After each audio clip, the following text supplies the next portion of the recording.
Hi, Patreon people. So, I still don't feel like I have enough questions to do a proper Q&A yet, so please continue to keep sending them in. I figured I would just talk a little bit because I'm back from Seattle now. That was what the part of the delay was, is I went to Seattle, had a wonderful time. Thank you for helping pay for that. Hey! Thanks. Anyway, hi everyone. What do we talk about today? So, I did have something I was going to talk about. I promise. I've just forgotten it entirely. Oh,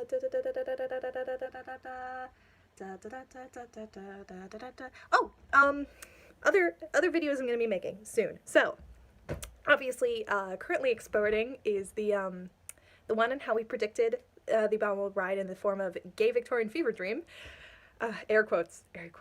Anyway, so that's coming up next. And then The Abominable Bride Part 1, a video on conspiracy foreshadowing on the show, which is tangentially related to The Abominable Bride, if you remember the League of Furies, or us. Thank you. That's why it's going in this month also. It's my favorite. It's the time to talk about my favorite things, apart from my new favorite things, which are going right at the end, but those are things I've discovered over time, and I couldn't really plan them because they came out of making this. So that's coming up. And then the other part, another part of The Abominable Bride, and then secret video that even you guys can't know about. Although, knowing me and what I prioritize on the show, yeah, it should be obvious what I'm doing there, given the placement of when it's... Someone has to have guessed what I'm doing. Somebody. I've told you, but did you listen? Okay, anyway, so there's that, and then we're doing, after that, the blogs, the books, and the app. I'm not sure how intensive I'm going to get. I want my priority to focus on the blog because that's the most canon. I also love to talk about, you know, the books, especially the sticky notes in the case book, oh god, and then the chronicles, some of the deleted scenes. I have not played the app, so I need to play through that before we get that script done. Next is, kind of talking about the private life of Sherlock Holmes and all of the ways it has been adapted, not just in A Scandal in Belgravia, although we will be revisiting that because, yeah, when I was mapping it out, the intent was not only to help people be more sure over time because there's more and more evidence, but to get to more and more concrete things as we go on, because that's kind of what the show has done itself, and I kind of wanted to pattern match that a little bit, and then kind of revise it, go back to our roots right at the end, and kind of like use everything we've learned to kind of re-examine everything and say, now do you see what I'm talking about for everything, because you can integrate all of it. That was a tangent. Anyway, so blogs, books, app, Private Life of Sherlock Holmes, which we're revisiting. Then I'm gonna get into M Theory in 2 parts. First part is just going to be Moriarty as a what he does in the story, you know, all of that, all of the people he's involved with, except for Mycroft, who goes in the next time, because I have some words about Mycroft, which actually can't go in that video. They have to go in the one after that, which is the theme of the show, which has come out of making these videos. I feel like I've mentioned this before, is that in the course of making these, I've kind of just noticed that, like, well, for starters, I wasn't fully on board with M Theory because I hadn't read it when I started making these videos. And then once I got into M Theory, I started to wonder why they would do that. Like, it's very clever, but I couldn't quite get that to match with what I saw as their intent in the show, and still do, which is finally righting the wrong of not having Holmes and Watson be explicitly together. Like, that's their motivation. And in an early video, I came across the quote, you know, if you don't think everyone else has been getting it wrong, you shouldn't be making something, you should be correcting everyone else. That's paraphrasing. I hope it's at least close to right. Might remember what I'm talking about.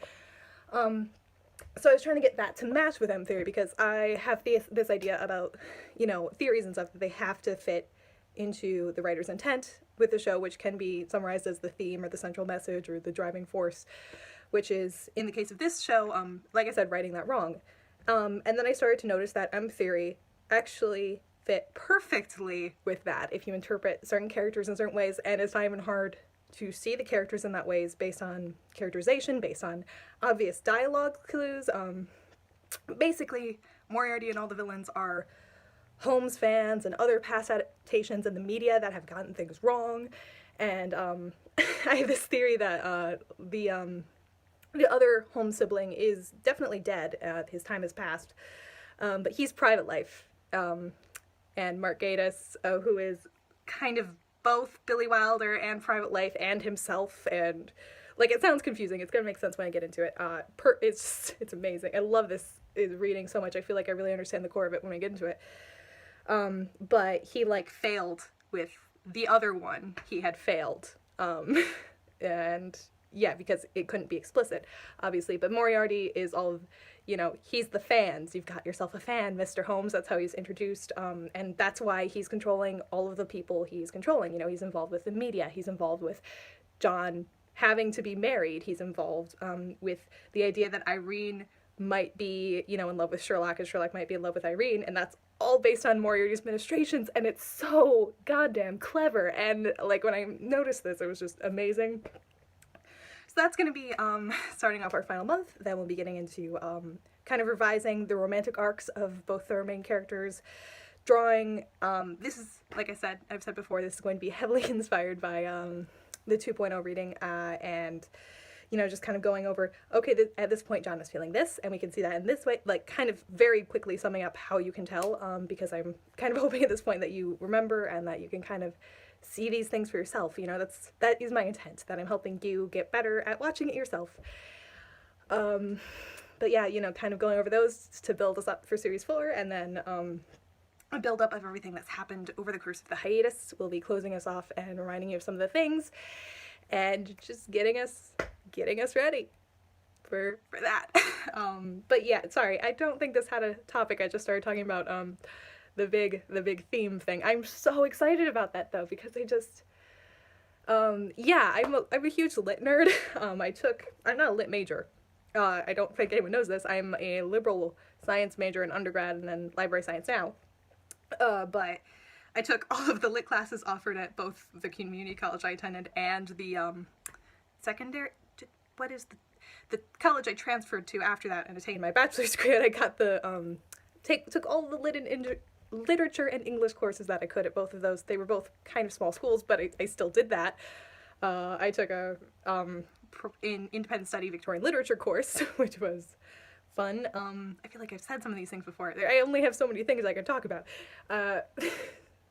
But I'm like hugely into analyzing for themes, so like once I'm like, that's why the author is dead argument, and why, you know, that bothers me, because I see literature as a form of communication, primarily as a way for an author to kind of to put yourself in someone else's shoes, for the writer to convey what feelings are, and like it's like a very true form of empathy, and I really like that.